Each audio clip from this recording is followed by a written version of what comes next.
Edna, can you read me? This is Snake. Put another tally on the special guest chart.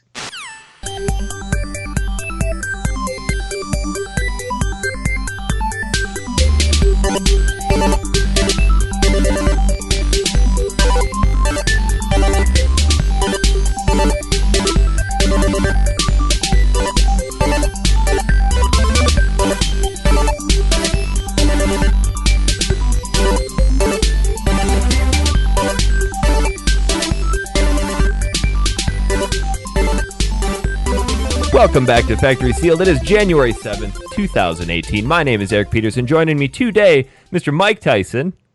Good day to you, Eric. Mr. Tom Reagan.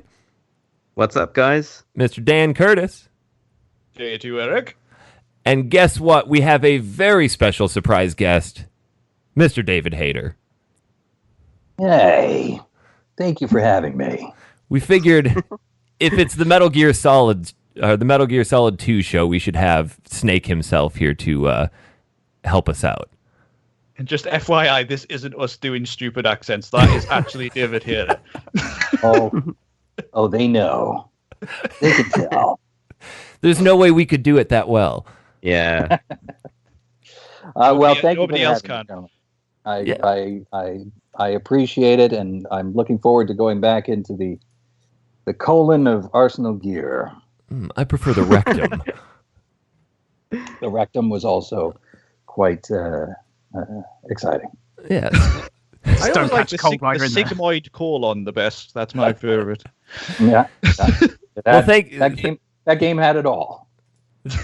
Thank you so much for taking some time out of your Sunday to join us and just fill us in on everything that we need to know and stuff that you think our fans might like to know. We're kind of a fast and loose show. We don't really have a specific format for anything, so. Yeah. Well, let's let's dive in, and anything that comes to mind, I will bring it up. I'm bringing up images and things right now to remind myself. I mean, it's been what now? 15 years? 16 years? It's been 15 years. Christ, that makes me feel, I remember playing this when I was younger, and it makes me feel so old. Yeah. Well, tell me about it. Yeah, this was 2001. Holy cow. But I still remember the exact day I got this, because my stepbrother was in town from Louisiana, and he went out and bought it for me and just sat and played through the whole thing that night. And just recall being absolutely blown away. Yeah. No idea what was going on, if I'm being honest. Zero idea. My little brain, 15-year-old brain at that time, couldn't comprehend it. Well, listen, I was there. I find it the most baffling of all the Metal Gears. It's, they're all complex and they're all unique and they're all fairly strange in their own ways. But this one was unique. That actually brings it into something I want to ask you, David. Did you, when you read the script, did you kind of have a bit of a what the hell moment? Kind of just what's going on here? Well, I mean, the thing is, the scripts are kept secret until I get into the booth, and they're thousands of pages long. So I never got to read the script. I mean, essentially, the really difficult thing about doing a Metal Gear game was, you're doing it as you read it. When you hear me say it, it's the first time I'm reading it. So you kind of find the plot out the same way we would, really, kind of as totally. And sometimes it's completely out of order, and we do scenes out of order. I mean, I think for Metal Gear 2 we did it pretty much in order, but that didn't clarify it too much for me. Were you recording alongside the people you were specifically talking to in that conversation, or was it just you recording your lines and then you had no idea what they were saying back to you and just kind of having to make that conversation up as you went? No. The great thing about doing Metal Gear, particularly playing Snake, is that they did bring in the actors for me to do the scenes with, so that helps a lot. I mean, that makes it seem a lot more real.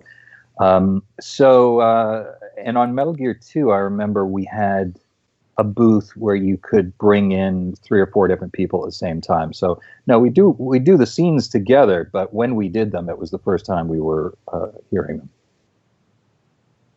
I think that's quite fascinating because Metal Gear 2 has the kind of the flow of the conversations do feel very natural. And I was wondering this myself earlier, if there would be like that back and forth between the actors and stuff. I don't think it would be as good if you didn't have that, you know?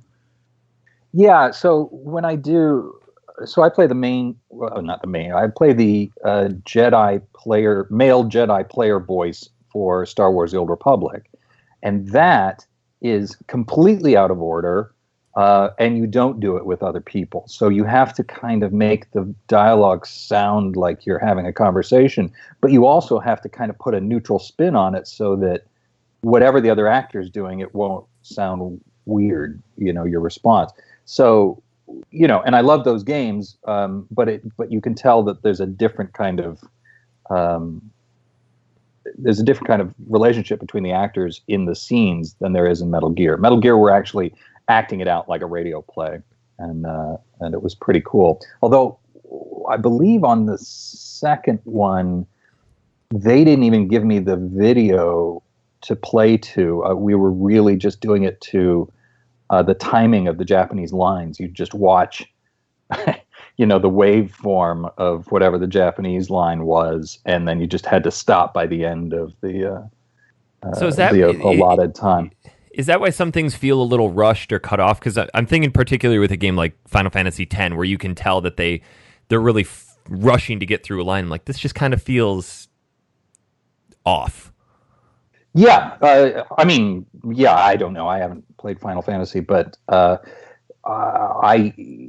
don't know whether your listeners know, but I grew up in Japan, went to high school there, and I speak some relatively decent Japanese. So, the two languages are very, very different, and they'll pack a lot of information into a short period of time. So that's why a lot of Japanese translated games and movies sound so strange and fast and clipped when they're translated into English. Were you able to add anything to the script? So if you thought that something didn't translate very well, or it was something that Snake would normally say, did you have the chance to take some ownership over your work with recording the lines for MGS2? Ownership? No. There was no ownership. The owner was Mr. Kojima, and no, because the Japanese voices are recorded first, everything's pretty set. And, on occasion, I could say, play me the line in Japanese. I'll try to get a better idea of what they're saying. And, they'd let me change, a word here and there. But to do so, the producers had to call Tokyo. They had to get it cleared. I mean, it was just a huge ordeal. So no, they preferred that I just said it as written. Did any of the other actors, David, have a struggle kind of doing from the Japanese to the English because they couldn't speak Japanese? Did they struggle with it at all, or? Well, they struggled with it in the sense that they didn't understand what the hell they were talking about. It's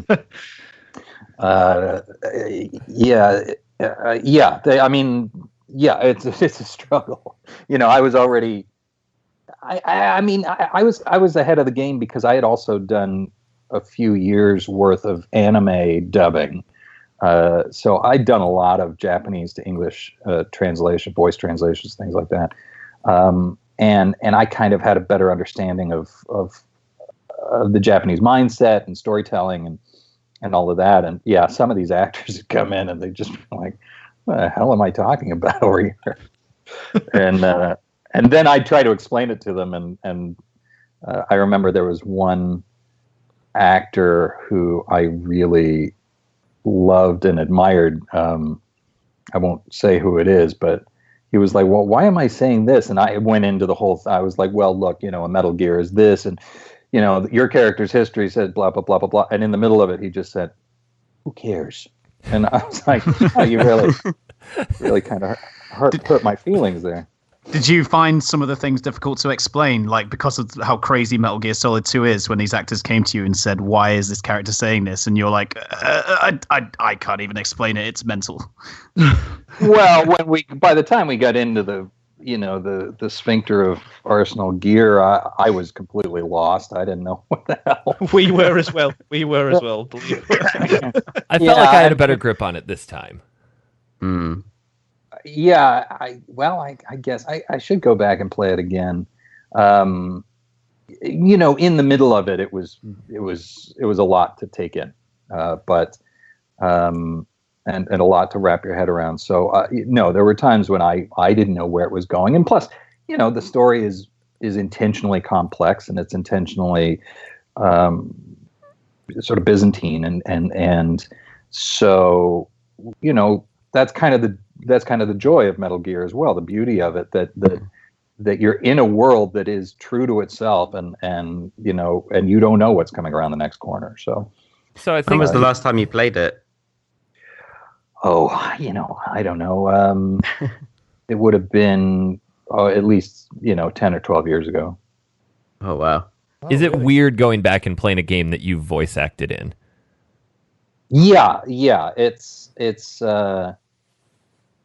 cool. It's there's so much stuff that you forgot that you did, and it's hard as an actor. There's a lot of things where I'm like, boy, I could have done that better, or I wish I'd have known what I was talking about there. It had more of a context to the situation.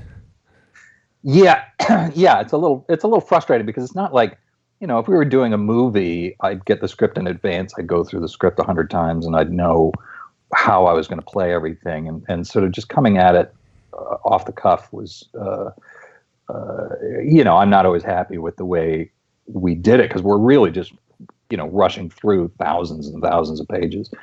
But at the same time, it's very cool to sort of go through that experience with somebody who sounds like you and sounds like they're doing the things you would do if you were in that situation. And when I get shot, for example, my gut seizes up because it's my voice going, and it kind of takes that whole philosophical idea of you as the player character to a whole nother level. It really is, as a gamer myself, I got to tell you, it's the ultimate immersive experience. I mean, who needs VR, right? I mean, Tom just plays all the RPGs with his character's name Tom, and that's enough for him. Yeah, well, I mean, but those little touches really, give it some reality, and you make the world your own, and the guy even kind of looks like me, and so it's a strange experience, but it must be so surreal. It's very surreal, but it's very cool. It's very satisfying from a gaming standpoint. My inner 15-year-old is like, dude, this is the greatest thing in the world. Oh yeah. Totally. When you guys wrapped on MGS1, obviously that was a critical success. How did it feel being called back for MGS2? Well, it was very cool, but a strange thing had happened in the meantime. Metal Gear Solid came out in 98, and in 1999, I got a job answering the phones on the movie X-Men, and I ended up writing the screenplay, or rewriting the screenplay, but I ended up getting sole credit on it. So in the meantime, I had become a major screenwriter, and I was working on I didn't end up getting credit on either of these films, but I was working on The Hulk and Chronicles of Riddick at the same time as when they called me and said, we want you to do Metal Gear 2. And I was like, I'm too busy. I can't. I mean, it's so many hours in the booth. It takes, months to do these games. I was like, I don't think I can do it.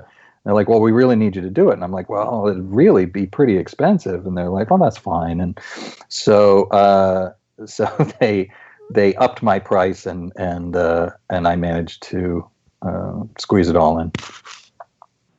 So they weren't. Did they ever consider recasting for 2, or did they always know that they wanted you for 2?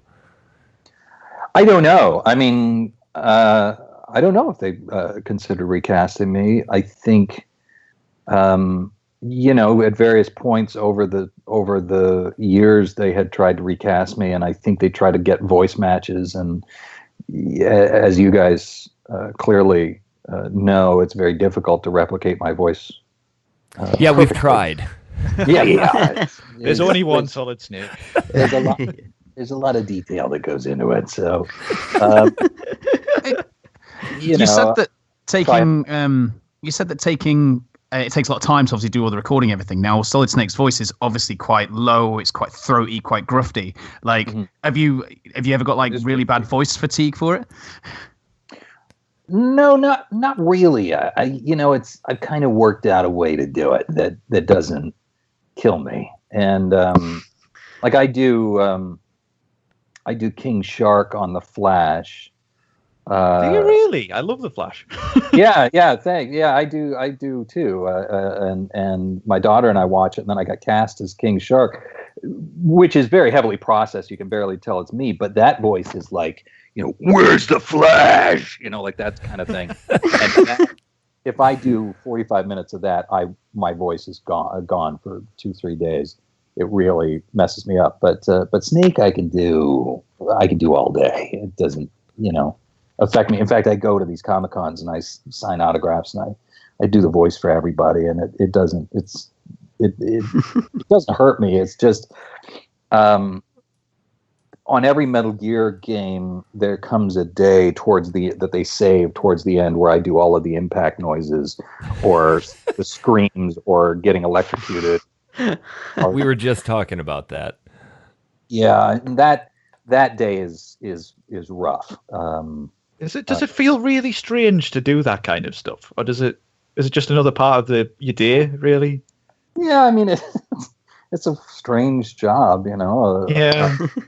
You're very often, I did an anime where I had to sing to a magical owl, and there's always something weird going on. So, you play an action hero, you expect him to get shot and to fall off of things, but I had to work out how to be electrocuted, so I'd sort of shake my fist together and be like, like that sort of thing.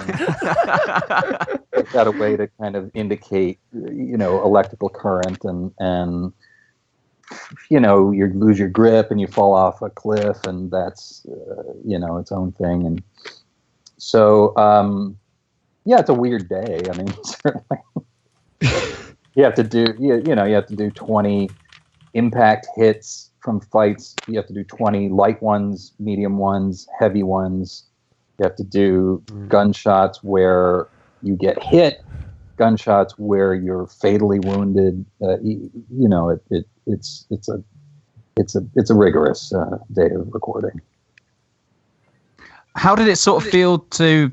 Because obviously Solid Snake was such an iconic character from the first one, and he took such a backseat to Ryden in a way on the second one. How did that feel in terms of when you actually read the story and realized Solid Snake was kind of taking the backseat? Yeah, well, that's the thing about doing it in real time. We recorded the big or the tanker opening where Snake is the player character. And everything was going along fine, and I was, gunfighting with Olga, sorry, and high-fiving with Otacon and so on and so forth.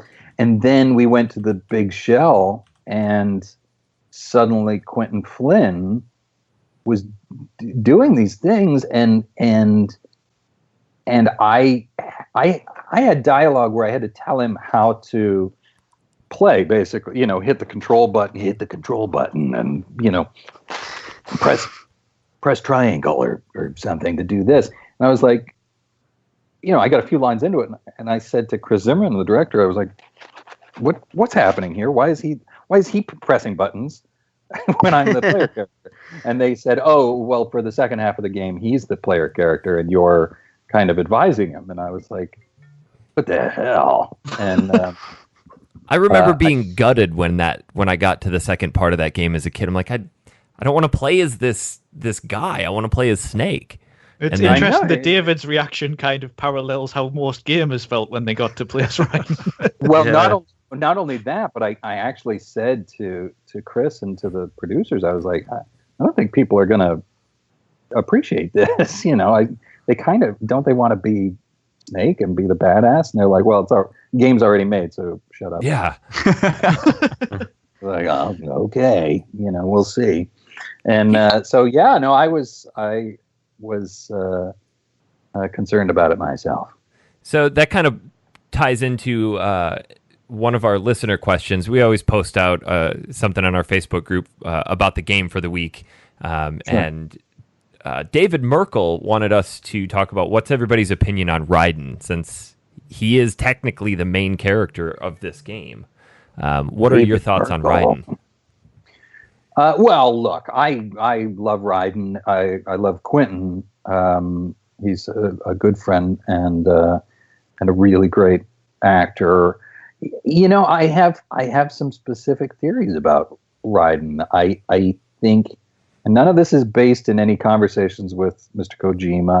I don't know these things for a fact, but it feels to me like, Snake was obviously based on Snake Plissken from John Carpenter's Escape from New York.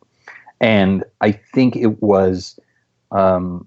Kojima's way of bringing a classic Western action star into a Japanese video game.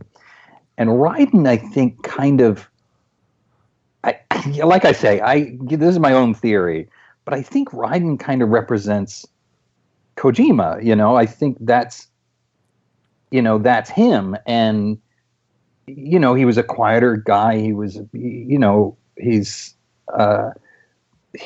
more optimistic. He's Ryden. And I think when people didn't like him in comparison to Snake, I think that really hurt his feelings. And so you see in the games, Snake gets, advanced aging. Snake just gets the crap beat out of him for the rest of the series, and Ryden just gets cooler and cooler. He's eventually a robotic ninja who brings the lightning, Creating words like revengeance. The guy's making up his own nomenclature. He's got a whole thing going on, and Snake just essentially falls apart. And I kind of think it was a big, I think Kojima was determined to make Ryden the biggest badass of the whole series, and it kind of it created this kind of cool rivalry between. It creates a cool sort of friction between the two characters that really got to be pretty fun by the end. It makes sense in the context of the storyline as you play it, because Ryden is kind of meant to be going through the simulation of Shadow Moses, so it's meant to be a different person, but it still kind of felt really jarring when he came along. Yeah, it was because it was a very Japanese style character, and a lot of times, in Japanese anime and whatnot, you get characters who are kind of androgynous and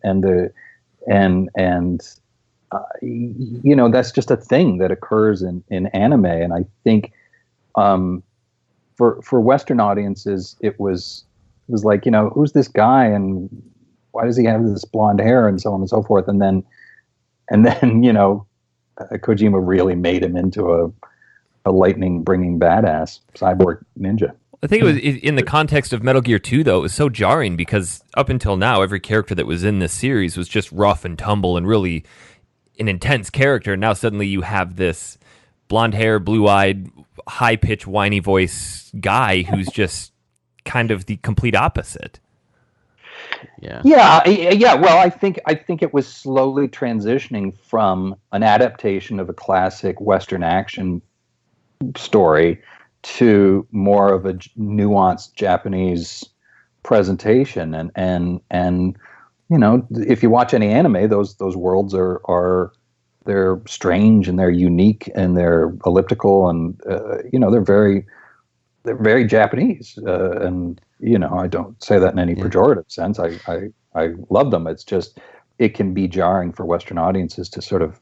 It is a very different culture, isn't it? So. Escape New York kind of gritty Western world. It was quite a bold move because you had to kind of immediately accept him straight away, because the whole demo of MGS2 was on the tanker. Yeah. And then the demo would just finish, and then we wait a few months for the game to be released. We do that same tanker level again, and then suddenly we're Ryden, and it's like, okay, there's this softer, slightly more naive main character, but we're going to have to get to know him and learn about his darker past and kind of accept him as part of the roster. All the promotional material, if I remember as well, had Snake on it as well. Yeah. Yes. Well, it sort of ties into the actual themes of the game, doesn't it? Control of information and what information people want to be out there. The Patriots want to be out there and things like that. Kojima, to me, when I saw all that, and then Ryden was part of it, I think that was his way of kind of tying the themes of the game into how he released the trailers and then the game itself. He controlled the information that went out. Oh yeah, and he loves to surprise the audience, and he loves to manipulate your experience, and I just it's just tough to go from being a seasoned badass to being a brand new rookie, and that's the story he wanted to tell. But you're right, because I remember I played the demo, and then I got the full game, and I knew what was coming. I was like, okay, well, we'll see what happens, But at the same time, the game is still amazing and every one of these games was so groundbreaking from a technological standpoint, from a world building standpoint. It's now it's all pretty cool. Yeah, but because we've just replayed it, and even when I've been replaying it this time, I've still kind of, for its age, how good it plays and all the different mechanics of it and everything, it does make it very immersive still, even to this day. And it's they really feel like real worlds that you're stepping into. I just did this little video for Boundary Break. I don't know if you know what that is, but it's, they basically go in and they take the developer's camera where you can move, see the sets and all the builds from the original, from Metal Gear Solid. And it was really, really cool to see how that world was built. And when you stepped into Shadow Moses, especially because of the fixed camera, it was like, you really felt like you were in a full world. You felt like you were in those warehouses and on that giant elevator and all that stuff. And that's what Kojima does so spectacularly well. Well, those little touches too that they added in to make this world seem even more realistic. Obviously, they can hear you walking over the catwalks, but there's bird poop, and you walk over it and you slip and fall. I mean, just little things like that just added that extra nuance to the game that made it more immersive. I love when you can shoot seagulls and then they call you up and tell you off for shooting the seagulls. That's why the scripts are so huge, because there's so many little details like that. If you if you're beating a horse or you're doing some horrible thing to. I forgot that this time through, if you click R3 during the codec, you can hear Ryden's thoughts on that person as they're talking. R3 zooms in, you're thinking R1 and R2, and then he says like kind of, that's right, or no. Yeah. It's funny. I'd forgotten that. I think the first thing I remember noticing was how when you were Snake on the tanker, if you walked over a body, he would actually tiptoe around the body. I'd never seen that before in games. That was really cool. Yeah, and I think it was the first one where you could pick up the bodies and put them in the locker, and prior to that you just kill somebody and they lie down and disappear, and the level of detail that it really. Obviously, AI wasn't as advanced back then, but he did so many things to make it feel like those soldiers were really looking for you, that they could really hear you. Yeah. They could track your footsteps, that they could find bodies, and it would change their behavior. I mean, it's just uncannily brilliant. So we've got another question here that one of our listeners posted out. His name is Dalton Suter. Dalton Suter. He says, As my favorite Metal Gear, what caught you the most as far as the story goes? I know we've touched on a little bit, like this is just a wild, crazy, wacky story, but seeing what the world was like when this game was developed, it almost seems a little prophetic as to where we are now in 2018. Yes. Well, again, Kojima was so dialed into, where the military was going, where modern warfare was going.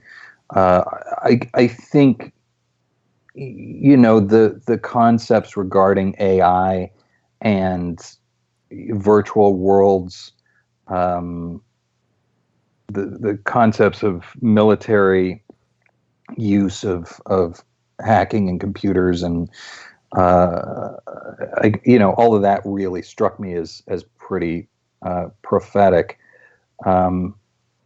Even the things like the ciphers, though, drones are everywhere. Yeah. Yeah. Well, I mean, it's the same thing in Metal Gear 4. He's talking about private military armies, privatized military armies, and then all that stuff just happened. And of course, there's indications that those things are coming, but his research is always astounding.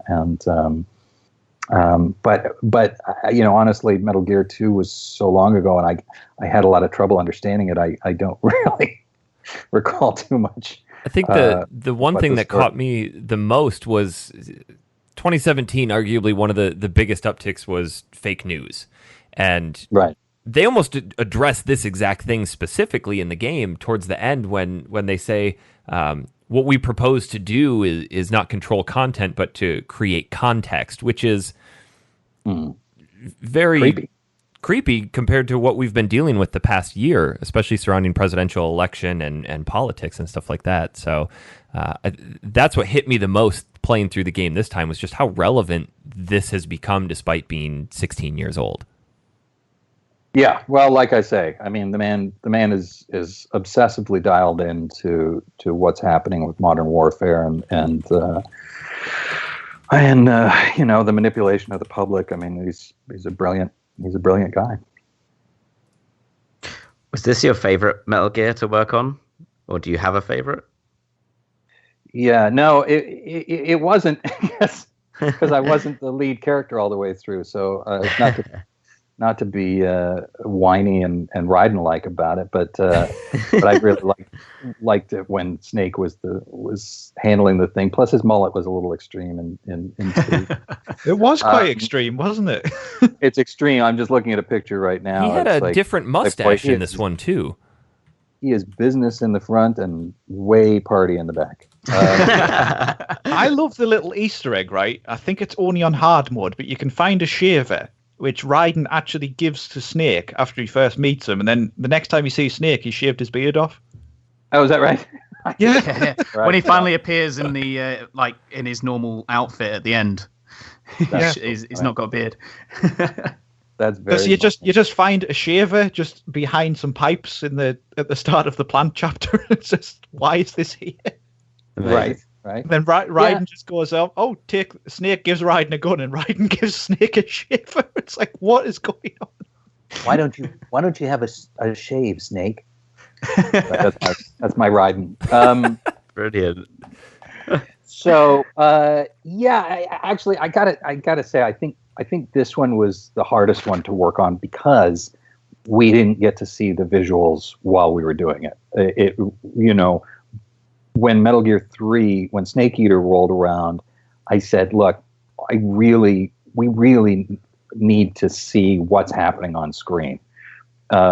So the difference between Metal Gear 2 and Metal Gear 3 is when Snake moves, or like say he's injured and he's lying on a cot or something and he gets up, you can hear him, get up within the dialogue. You can feel the movement of the character in his motions, and it gives it a lot more reality. It's a lot easier for the actors to understand what's happening. I mean, Metal Gear 2 was very difficult to intuit your way through because we couldn't see what we were doing, and you know, it was very strange. So ever after, I said, look, please, you know, let us have some sense of what's happening visually. So then on Metal Gear 4, they that game was so huge that they hadn't finished the visuals before we started doing the English voice recording. So what they gave us were videotapes of the motion capture actors on, you know, a set with just basic, you know, 2x4 built pieces, you know, to represent a helicopter or you know, a Jeep or Metal Gear or whatever.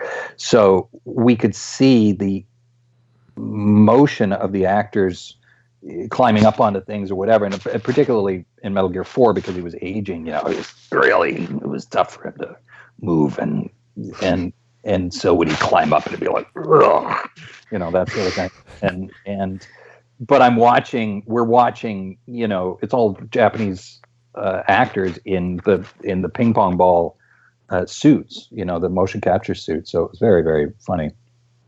It's funny now that you mention that, like thinking between the two games, thinking back to it, you really do notice how quiet things are when people move in Metal Gear Solid 2. Now that you've made me notice it, like it's obvious.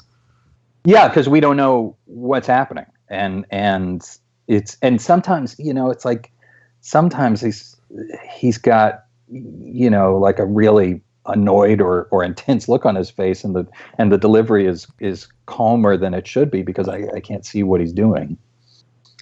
So it was kind of difficult to do to record Metal Gear 2. Which one was your favorite? I think Snake Eater. I think that was that was my favorite to play. I mean, I don't know. I love them all. I really love the first one.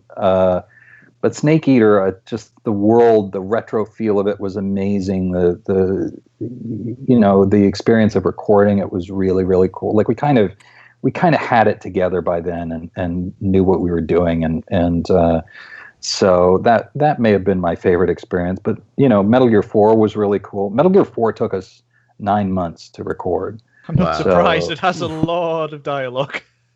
Yeah, we have a 72-minute cutscene at the end. We're in the Guinness Book of World Records for longest cutscene. Wow. Yeah. So it was like a whole movie in and of itself. I'm surprised somebody hasn't tried to top that yet, just to say they did. Well, who would? You'd have to be bananas. I mean, it's. That's a long time. I don't get me wrong. I love Metal Gear 4, but the cutscenes are extremely long. Like I would love to go back and play it, but I don't think I could sit through them again. It's not. Dude, I'm in them and I skip them. I'm like, what the hell am I talking about over here? This is nonsense. You say about Metal Gear Solid 4's cutscenes, but when I was replaying Metal Gear 2 this week, I paused my game for a little while. I'd been playing for an hour. I'd left the game paused for a little while. My PlayStation 3 turned itself off on the auto switch off. So I was like, oh crap, I've lost an hour's worth of gameplay. So I went back on, skipped all the cutscenes, and got back to exactly where I was within 10 minutes. I can beat you here, right? I started the game on hard mode, and it proved to be a bit too difficult to finish in the time before the show. And I went back and put it down to normal and restarted from the plant chapter, because on the substance one you can restart from plant. And I did that, and I skipped all the cutscenes. I got back to where I was within 20 minutes. Jeez. Right. You didn't play it on European Extreme, did you? No, I didn't. You can only play it on European Extreme after you finished it once. Oh, that's true. So we know that some of your least favorite dialogue to record was the grunts and groans and electrocutioning, but what was some of, like, just across all the Metal Gear games, what's some of the most entertaining stuff to record? Well, I don't know. I love doing the I love doing the Super Smash Brothers. That was really, because the real fun of it is when we get to be funny, and that's not often. It's not a funny game. No, the world of Metal Gear is pretty serious, as it should be. We're talking about the nuclear destruction of the world, and you want to take that seriously. But the world is so crazy that behind the scenes we're very often making jokes or in fact, so on Metal Gear 4, there's a scene where Naomi is like, "Oh, Snake, your aging has accelerated. I should examine you." And so I take off my clothes so she can examine me. And in the script, she's like, "Oh, Snake, oh my God." And I'm like, hey, settle down. It's not that bad. And she's looking at my body, and Jennifer Hale goes, "So shriveled." And I'm like, "Oh yeah, shriveled Snake, I get it." And then the shriveled Snake part almost ended up in the game, because the Japanese, the Japanese sound mixers, they don't know that it's funny because Jennifer Hale's such a brilliant actress. It sounds like Naomi, and they catch some of these things at the last minute. I think Ryden called somebody a bitch one time, and that almost ended up in the game. And Otacon and I are always, it's a long running sort of gay buddy comedy between me and Chris Randall, where we're completely inappropriate and just cracking ourselves up. So, but you're asking about actual in game dialogue. There's amazing scenes. There's amazing. I think the first time I really got choked up was the Sniper Wolf death in Metal Gear Solid. That whole scene of her dying in the snow, and knowing Tasia Valenza is my friend, was Sniper Wolf, and she played it so beautifully. And poor Otacon is just devastated because he has terrible taste in women, and he loved her, and she's asking me to kill her. And at that point I really respect her as a warrior, and it was just like it was such a samurai death scene that that really moved me. And same with the death of the boss in Snake Eater. Oh God, yeah. Yeah. We've all been there.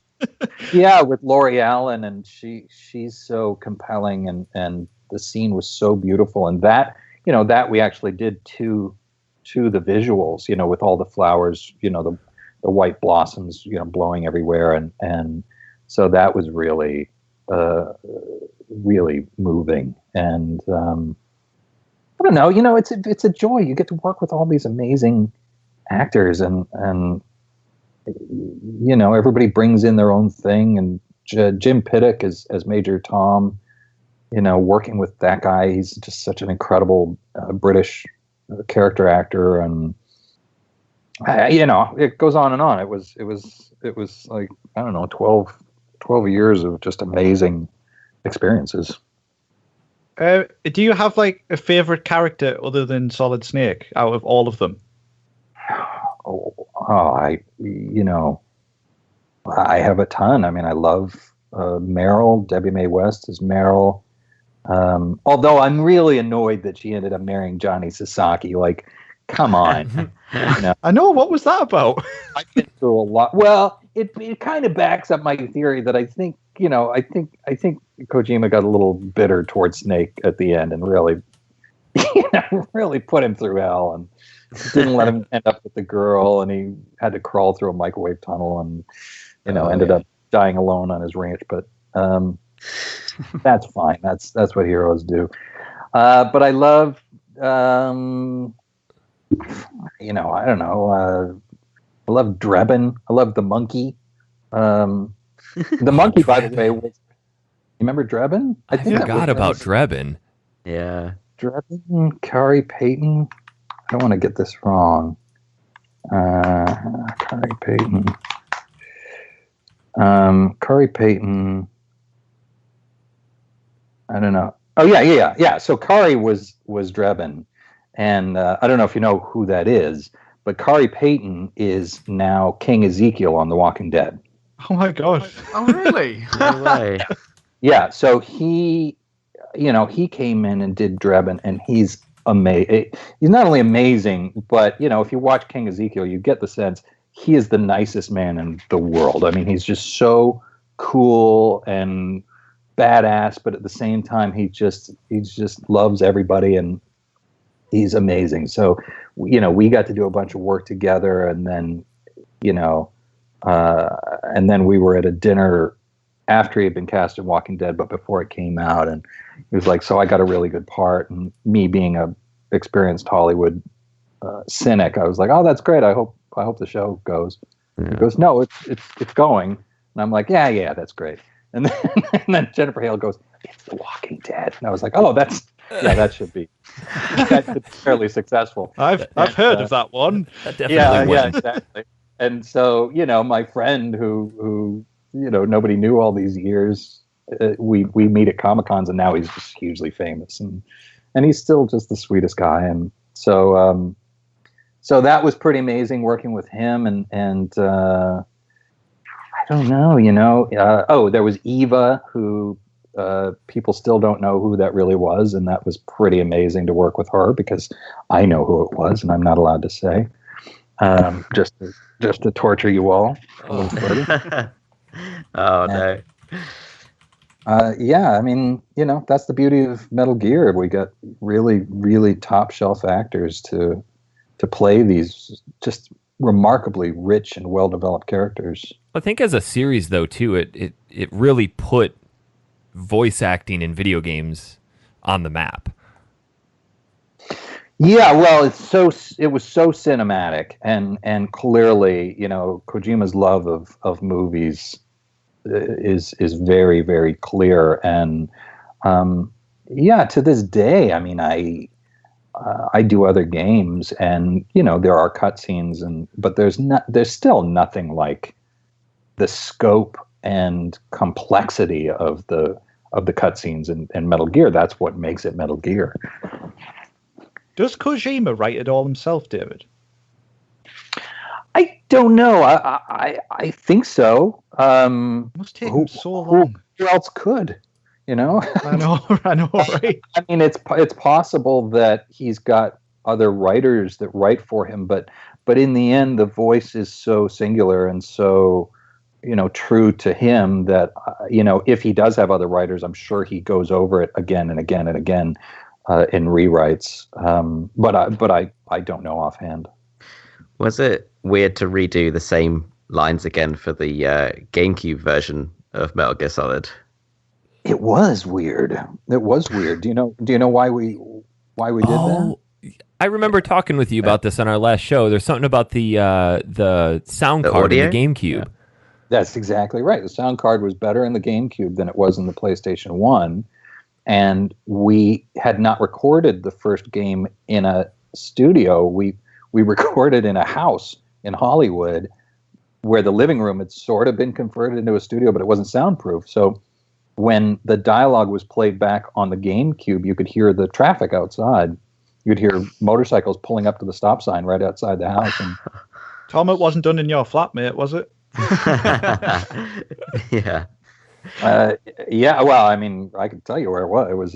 It was on Orange Street, just south of Sunset, and in this weird little house, and the upstairs bedrooms have been turned into offices, and it's a strange thing. It was kind of cool to record it there, but yeah, when they came to me for Twin Snakes, I was like, why don't you just use the same dialogue again? And they explained it to me, and so we went back and did it, and but the first Metal Gear didn't take that long. The first Metal Gear I think we did in 10 days or so. Whoa. And so I had a pretty good memory of how we had done it, and I tried to recreate it as close as possible. Did you listen to the original lines and then try to match the tone and the cadence? No. I just went off of my memory of what it was. I mean, you also don't want it to sound like an impression of yourself. You want it to sound fresh in the moment, but at the same time, being a obsessive sort of gamer fanboy myself, I was like, I think people want a similar experience. So I don't know. It stood out so much to me, that first game, that it wasn't that difficult to recreate it. I mean, the scenes really lasted with me quite strongly. And in fact, the first Metal Gear was the only game where I got the script in advance, and I still couldn't read it all because it was 1,000 pages or so. I mean, it was just a stack of papers, but that was one where I did have some advanced work I was able to put into it. I'm sorry, I cut you off. I've completely forgot what I was going to say now. It doesn't matter. My apologies. So outside of Metal Gear, what was your favorite game of 2017? Oh, that's a good question. Let's see. My favorite game of 2017. Persona 5 is the right answer, but no. It's got to be. It probably would be, but I didn't play it. Is that a first-person shooter? It's an RPG. Oh, I love RPGs. Did you play Breath of the Wild? No, I don't have a Switch. I played. I was going to say Horizon Zero Dawn. Yeah. I don't know if it's my favorite, but I really loved it. I don't know what else came out in 2017. You get old enough through the years. What else came out? I know there was a few things that I really, really loved. I don't know. I don't know. I have to go through I could stand up and go through my games, I suppose. Because we just wrapped on our 2017 Game of the Year show, and it was a toss-up between Breath of the Wild, Horizon Zero Dawn, and Persona 5. Well, I will have to play Persona. I mean, Dan's been harping on us for months to play it now. They just won't listen to me, and none of them have played it, and it was my favorite game in a long time. Nice. I guess Grand Theft Auto was not. Was that 2 years ago? That's like I think it was 4 years ago now. 4 years ago. Yeah, see, I don't even have any. All I do is write screenplays and sit in my room, so time kind of blends together. Let's see. I really like Shadow of War. I'm still playing that. I played Forza Horizon 3, which is beautiful, but not really. Mass Effect Andromeda came out, I think. Yeah, no, I did not play that one. I'm not a big first-person shooter person because I don't like people sneaking up on me. So you probably didn't like Resident Evil 7.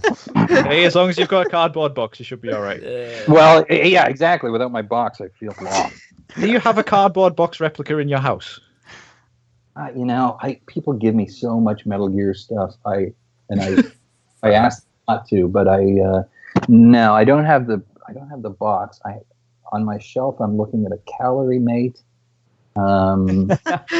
Calorie Mate.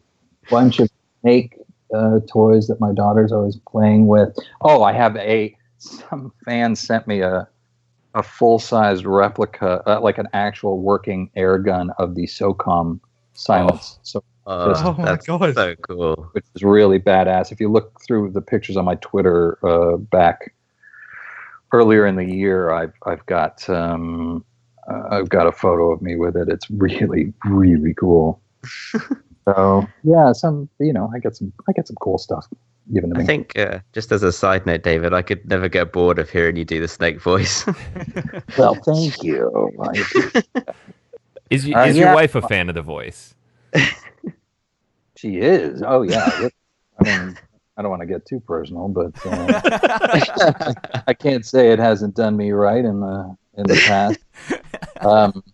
I don't know if you've heard this story before. I apologize, but my wife and I went to see Death of a Salesman at the Amundsen Theater here in LA, and Brian Dennehy was starring in it. It was a very big, serious production, and there was this couple in front of us who were making out like they were at a drive-in theater. It was just like, and they're just kissing and smacking lips, and And my wife got really annoyed.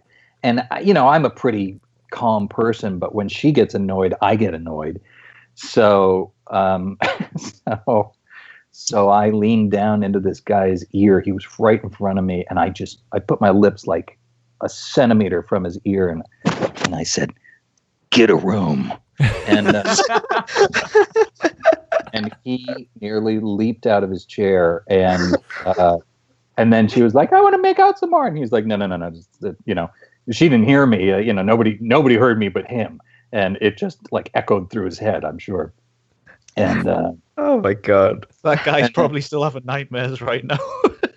Well, and then I sat through the rest of the play thinking, okay, at the end of this, he's going to want to fight or something. And so I was all prepared I was ready to say to him, "Listen, you didn't come to Death of a Salesman just to make out and get your ass kicked, did you?" And but as soon as the curtain went down, he grabbed his girl and they disappeared. So I wonder if he knows that it was Solid Snake who told him to get a room. Well, that's why I use the voice, because I'm like, it's kind of like a magic power. If somebody doesn't know the game, they're like, what's wrong with you? But if they know the game, it just speaks to their souls. It changes people, and it's a really cool power to have. So I was kind of hoping he was a Metal Gear.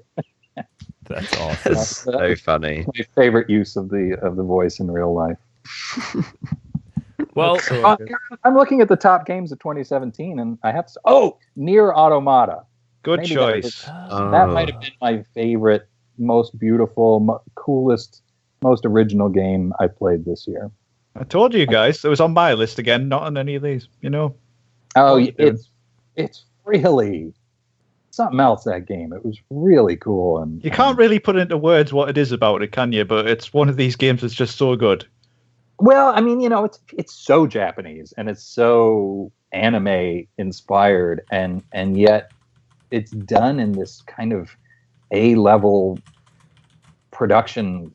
I mean, it's really something else, that game. I really love. So, like, I loved Horizon Zero Dawn, but it was a little Western. It was a little clean. It was a little overproduced. Whereas Nier Automata was just a world unto itself, and so that was probably my favorite of the year. I'll have to add that to my list. The other one that I wanted to get around to was Cuphead, just because of the design of it. Yeah, what's Cuphead? Cuphead. It's it's a 2D side-scrolling platformer done in the graphic style of like 1920s Steamboat Willie cartoons. Oh, cool! And then what do you get? Xbox One. Well, I'll get it. That's cool. I love it. Apparently, it is rock hard though. Oh, really? Yeah. That annoys me. But for the art style, I think it needs to be given a shot. You can do it. You're Solid Snake. You can do it. Oh, I'll get through it. But guys, do we have any other questions from the listeners to ask? Yeah, sorry, I'll just go on and on. No, it is totally fine. Just pulling up our list of questions here. I think we got them. I think we got most of them. There's one from Zach Farley, I think. Have we covered that? Yeah, I mean, we can probably give that one just a crack as kind of a wrap up. Yep.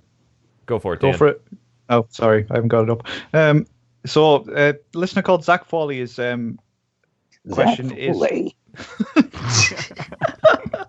Basically, it's quite a long one. So he said, "Was Solidus really the bad guy? Given the absolute audacity and insanity of the plot dump at the end, thinking he's more the protagonist than antagonist, which really makes Ryden the involuntary bad guy?" Which kind of goes against what Kojima was going for. Yeah. Well, yeah. I mean, look. I mean, the honest answer is I have no idea. But knowing what I know of writing and Kojima and all of that stuff, I think basically the concept is that no good villain thinks they're a villain. All all the best villains think they're the hero of their story and that they're doing the right thing. Particularly somebody who is the president. The president, no matter how moronic or ugly or stupid, they still think that they're the hero. And I think that that's readily apparent if you watch the news. Yes. So I don't think he was the actual hero, but I think did he believe he was the hero? Of course. Everybody believes they're the hero until they get replaced by a blonde newbie. At least you weren't stuck doing naked cartwheels at some point. No, seeing all the crazy crap that happened to Ryden, I was kind of like, maybe it's best that I'm just hanging back. You didn't get your genitals fondled by the president either. So how weird is that? No. And plus, he didn't have genitals, did he? Either that or his hand was really big enough to cover what was there. Yeah. Well, when he's naked and he's cartwheeling, I was just looking at a picture of it. I don't think he had to.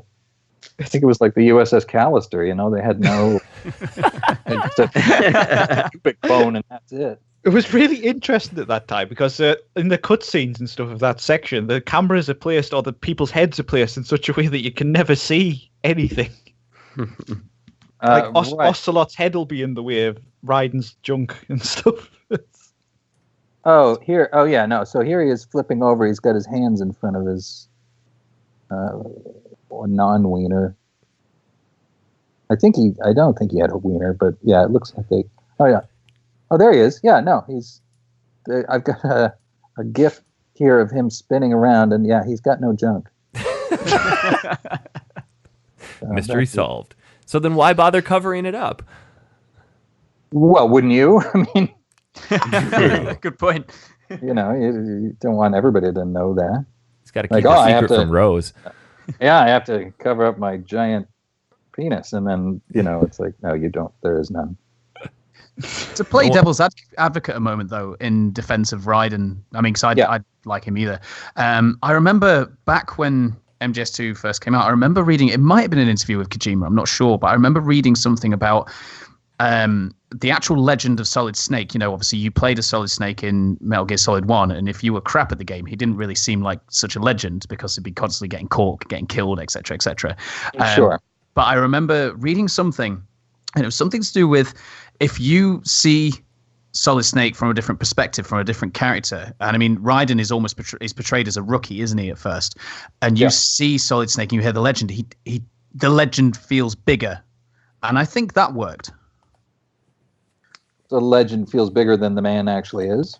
Yeah, almost. Because Snake kind of says at one point that he's not a legend. It's just kind of something that people say about him. He says something along those lines. Yeah, sorry, go ahead. Well, I was to say, he's seen as this, amazing soldier, and if you play badly, he'll never seem like this amazing soldier.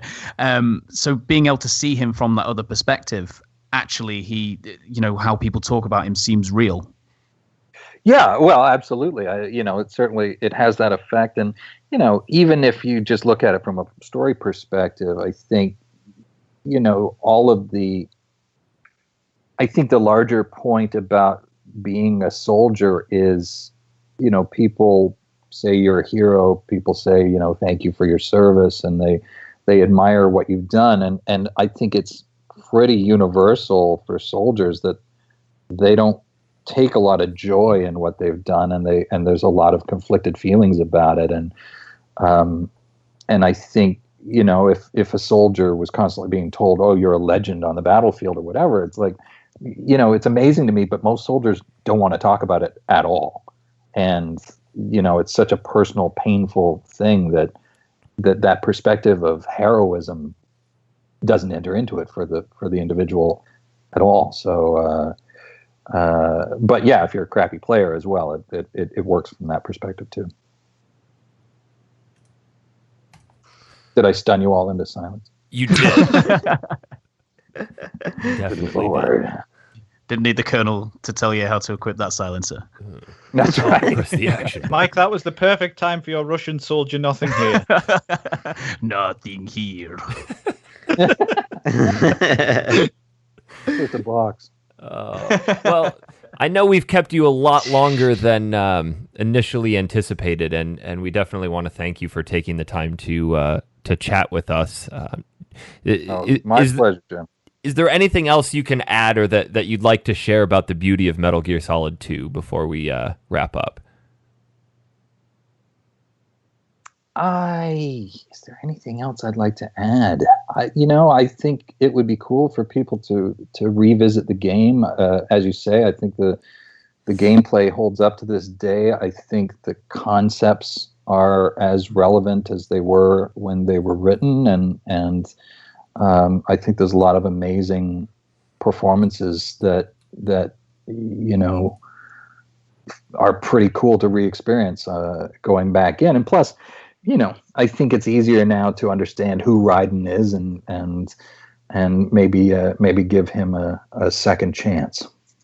Give Ryden a chance. That's right.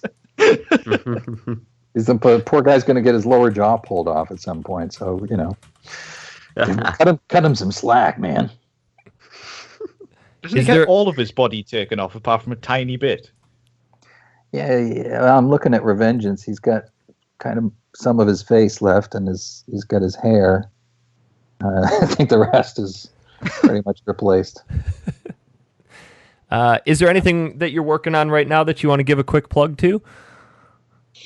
The things I'm working on are all pretty secret, but things that are coming out.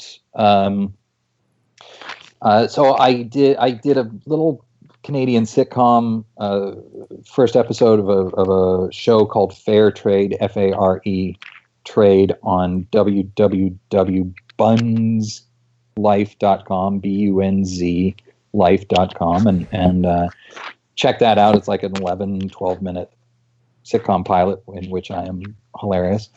And then I'm in a movie. My friend Matthew Curry Holmes wrote and directed a movie called Buckout Road, which should be coming out this year.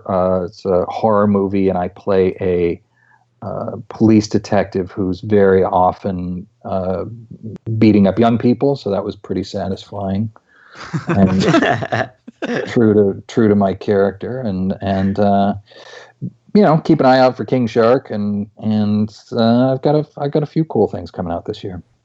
Well, fantastic. Awesome. We definitely want to thank you again for taking the time to join us. For anybody who is listening to this for the first time, if you want to be a part of our community, we're on facebook.com/group/Factory Sealed Podcast. Guys, is there anything else you want to add before we wrap for the day? I'm just still amazed that David Hayter's here. So. Yeah, just thanks so much for joining us. It's awesome. It's been an absolute pleasure. Thank you. Well, the pleasure was all mine, gentlemen. It was a great conversation. Very cool to revisit Metal Gear 2. Much appreciated. Tom, you got anything? I think that's it. All right. Guys, we will see you all in 2 weeks. Oh, by the way, I'm moving to Canada.